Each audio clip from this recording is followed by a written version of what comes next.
nama saya Sofia Mali Majid, NIM 190102040488. Di sini saya akan menjelaskan tentang dasar-dasar ekonomi Islam. Langsung saja, ekonomi Islam sendiri sebagai suatu ilmu pengetahuan lahir melalui proses keilmuan yang panjang. Ekonomi Islam dapat menjadi suatu sistem ekonomi alternatif yang mampu meningkatkan kesejahteraan umat. Muhammad Abdul Manan berpendapat bahwa ilmu ekonomi Islam dapat dikatakan sebagai ilmu pengetahuan sosial yang mempelajari masalah ekonomi masyarakat yang diilhami oleh nilai-nilai Islam. Akan tetapi, secara umum, ekonomi Islam dapat didefinisikan sebagai perilaku individu muslim dalam setiap aktivitas ekonomi syariahnya harus sesuai dengan tuntunan syariat Islam. Jadi, di dalam ekonomi Islam sendiri mempunyai tujuan yang ingin dicapai dalam suatu sistem ekonomi Islam berdasarkan konsep dasar Islam, yaitu tauhid berdasarkan rujukan pada Al-Quran dan Sunnah adalah memenuhi kebutuhan dasar manusia, meliputi pangan, sedang, papan, kesehatan, dan pendidikan untuk setiap lapisan masyarakat. Selanjutnya, memastikan kesetaraan kesempatan untuk semua orang, mencegah terjadinya pemusatan kekayaan, dan minimalkan ketimpangan dana distribusi pendapat dan kekayaan di masyarakat. Memastikan kepada setiap orang kebebasan untuk memenuhi nilai-nilai moral. Yang terakhir, memastikan stabilitas dan pertumbuhan ekonomi. Selanjutnya yaitu materi sumber hukum ekonomi Islam. Sumber hukum adalah segala sesuatu yang melahirkan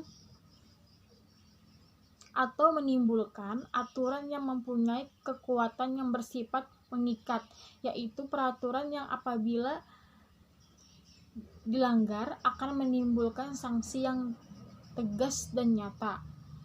Sumber hukum Islam segala sesuatu yang dijadikan pedoman atau yang menjadi sumber syariat Islam. Sumber hukum ekonomi Islam adalah segala sesuatu yang menjadi pedoman untuk menganalisis suatu hukum dalam bermuamalah. Sumber hukum dalam ekonomi Islam terbagi menjadi dua macam, yaitu sumber hukum primer yang diantaranya Al-Quran dan hadis, dan sumber hukum sekunder seperti ijma, qiyas, ihtisan, maslahah, mursalah, dan urf. Selanjutnya materi yang ketiga yaitu ekonomi konvensional dan ekonomi Islam. Ekonomi konvensional adalah keseluruhan tata cara untuk mengordinasikan perilaku masyarakat, para produsen, konsumen, pemerintah, bank, dan sebagainya dalam menjalankan kegiatan ekonomi, produksi, distribusi, konsumsi, investasi, dan sebagainya, sehingga terbentuk satu kesatuan yang teratur dan dinamis sehingga kekacauan dalam bidang ekonomi dapat dihindari. Ciri-ciri ekonomi konvensional diantaranya adalah kebebasan memiliki harta secara per orang, persaingan bebas atau free competition, kebebasan penuh, mementingkan diri sendiri, mekanisme harga sebagai penentu, campur tangan pemerintah yang minimum.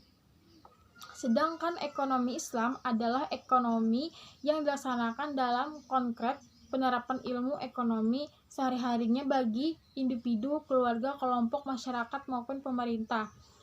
Pengusaha dalam rangka mengorganisasi faktor produksi, distribusi, dan manfaatnya barang dan jasa yang dihasilkan tunduk dalam peraturan atau perundang-perundang Islami. Selanjutnya yaitu harta dan kepemilikan dalam Islam. Pengertian harta dalam etimologi adalah sesuatu yang dibutuhkan dan diperoleh manusia, baik berupa benda yang tanpa paksa seperti emas, perak, binatang, tumbuh-tumbuhan, maupun yang tidak nampak.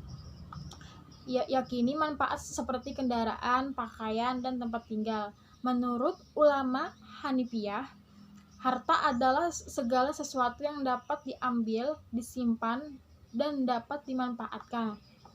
Dan menurut jumhur ulama, harta ialah segala sesuatu yang bernilai dan mesti diuruskannya dengan menguasainya.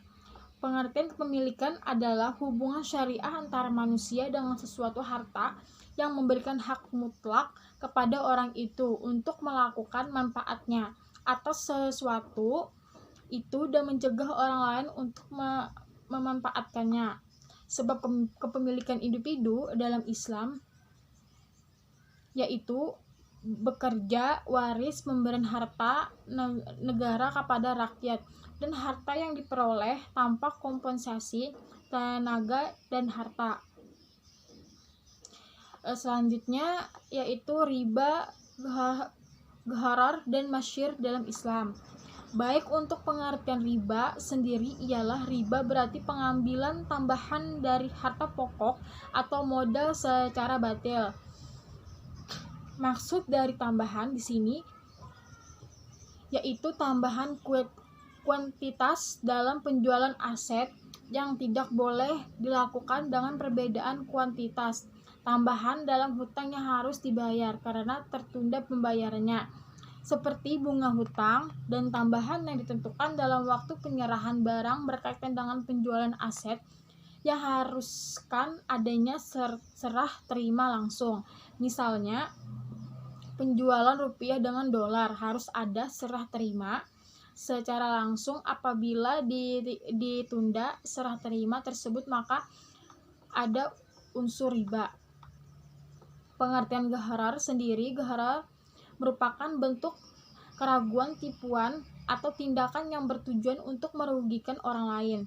Dilihat dari beberapa arti kata tersebut, yang dimaksud dengan gharar dapat diartikan sebagai semua bentuk jual beli yang di dalamnya mengandung unsur-unsur ketidakjelasan, pertaruhan, atau perjudian. Dari semuanya mengakibatkan atas hasil yang tidak pasti terhadap hak dan kewajiban dalam suatu transaksi atau jual beli. Menurut mazhab Syafi'i, gharar adalah segala sesuatu yang akibatnya tersembunyi dari pandangan dan sesuatu yang dapat memberikan akibat yang tidak diharapkan atau akibat yang menakutkan.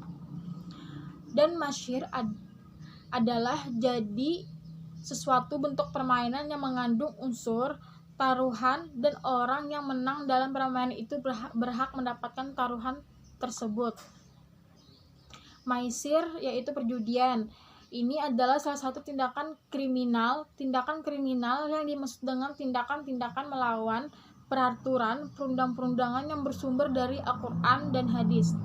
Dengan ikutnya seseorang bermain judi, maka ia juga ikut berperan aktif dalam meramaikan perjudian itu sendiri.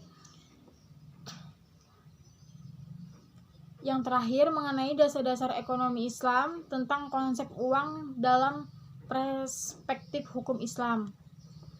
Uang didefinisikan sebagai segala sesuatu yang dipergunakan sebagai alat bantu dalam pertukaran. Secara hukum, uang adalah sesuatu yang dirumuskan oleh undang-undang sebagai uang. Jadi segala sesuatu dapat diterima sebagai uang jika ada aturan atau hukum yang menunjukkan bahwa sesuatu itu dapat digunakan segala alat tukar. Uang dalam ekonomi tradisional didefinisikan sebagai setiap alat tukar yang dapat diterima secara umum. Alat tukar itu dapat berupa benda apapun yang dapat diterima oleh setiap orang di masyarakat dalam proses pertukaran barang dan jasa. Dalam ilmu ekonomi modern, uang didefinisikan sebagai sesuatu yang tersedia dan secara umum diterima sebagai alat pembayaran bagi pembelian barang-barang dan jasa serta kekayaan berharga lainnya untuk pembayaran hutang. Secara kesimpulannya, uang adalah suatu benda yang diterima secara umum oleh masyarakat untuk mengukur nilai, menukar, dan melakukan pembayaran atas pembelian barang dan jasa, dan pada waktu yang bersamaan bertindakan sebagai alat penimbulan kekayaan. Dalam ekonomi Islam, secara etimologi, uang berasal dari kata al-naqdu. Pengertiannya adalah beberapa makna, yaitu al-naqdu berarti yang baik dan dirham, menggenggam dirham, membedakan dirham, dan al-naqdu juga berarti tunai. Selain itu, dalam konsep ekonomi Islam, uang adalah milik masyarakat. Terus uang menurut fuqaha tidak terbatas pada emas dan perak yang dicetak, tapi mencakup seluruh jenisnya dinar, dirham, dan pulos. Ini mengisyaratkan bahwa uang adalah standar unit ukuran untuk nilai harga komoditas. Pada intinya, uang adalah sesuatu yang dijadikan sebagai alat untuk melakukan transaksi pembayaran ekonomi, di mana sesuatu yang dijadikan sebagai uang diterima, dipercaya, dan disukai oleh masyarakat atau orang-orang yang melakukan transaksi ekonomi. Fungsi uang dalam ekonomi Islam. Pada umumnya, ulama dan ilmuwan sosial Islam menyepakati fungsi uang sebagai alat tukar jasa. Bahkan Ibnu Qayyim mengecam sistem ekonomi yang menjadikan uang sebagai komoditas yang bisa dijual belikan dengan kelebihan untuk mendapatkan keuntungan. Dalam konsep ekonomi Islam, uang adalah milik masyarakat. Barang siapa yang menimbun uang atau diberikan tidak produktif berarti mengurangi jumlah uang beredar yang dapat mengakibatkan tidak jalannya perekonomian. Jika seseorang sengaja menumpuk uangnya tidak dibelanjakan, sama artinya dengan menghalangi proses atau kelancaran jual beli. Implikasi proses pertukaran dalam perekonomian terhambat. Berdasarkan hal ini, dalam perspektif Islam, fungsi uang hanya terbatas pada uang sebagai alat tukar barang dan jasa. Islam melarang penumpukan uang dan menjadikan uang sebagai sebuah komoditas. Uang itu dapat bermanfaat jika ditukarkan dengan benda yang nyata atau untuk membeli suatu jasa. Persamaan fungsi uang dalam sistem ekonomi Islam dan konvensional sebagaimana kita lihat di atas adalah uang sebagai alat pertukaran. Perbedaannya adalah ekonomi konvensional menambah suatu fungsi lagi sebagai menyimpan nilai, yang kemudian berkembang menjadi motif money demand for speculation, yang merubah fungsi uang sebagai salah satu komoditi perdagangan.